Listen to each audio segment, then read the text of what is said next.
अस्सलाम वालेकुम व्यूअर, क्या हाल है। उम्मीद है आप सब खैरियत से होंगे।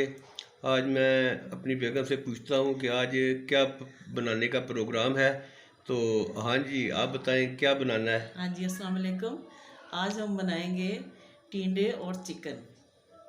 तो जी। फिर हम अपनी रेसिपी शुरू करते हैं। जी ठीक हम है जी। चलें जी, बिस्मिल्लाह करते हैं।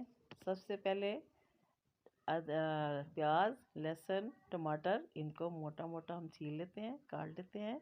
और इसके बाद इनको कुकर में डालते हैं, थोड़ा सा पानी डाल के।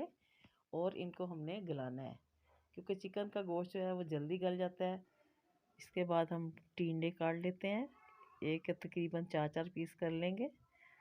आज बहुत अच्छे टिंडे मिले हैं, तो इनको काट के रख लिया है।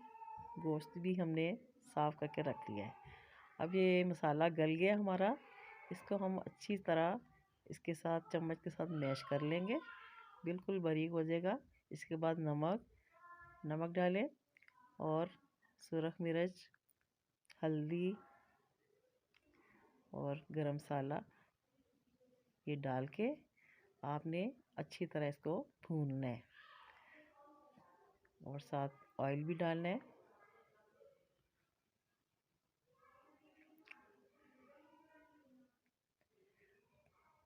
तकरीबन दो दो चम्मच ऑयल के डालने हैं, हांडी वाले। और इसके बाद को अच्छी तरह भून लेना है मसाले को। तो उसके बाद हमने डालना है चिकन। चिकन डाल दिया धो के। इसको अच्छी तरह भून लें आप, तकरीबन 10-15 मिनट इसको अच्छी तरह भूनना है।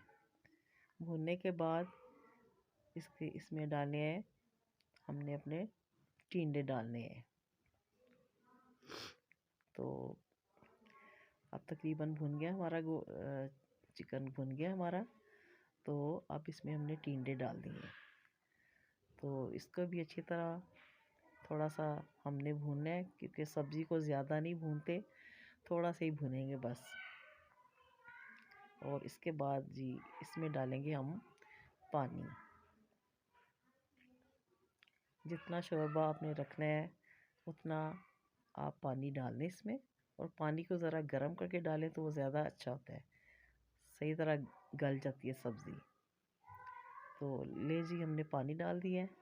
और अब हम कुकर को करेंगे बंद, तकरीबन 2-3 मिनट के लिए।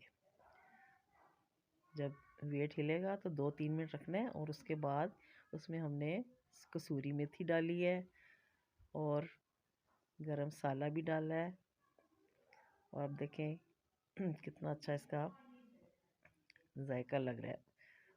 जी, ये तो हमारे टिंडे चिकन हो गए तैयार, और बहुत अच्छे बने हैं। और आप भी बनाएं। तो कैसी लगी हमारी आज की रेसिपी। दुआओं में याद रखें, हमारे चैनल को सब्सक्राइब करें। अल्लाह अल्लाह हाफिज। हाफिज़।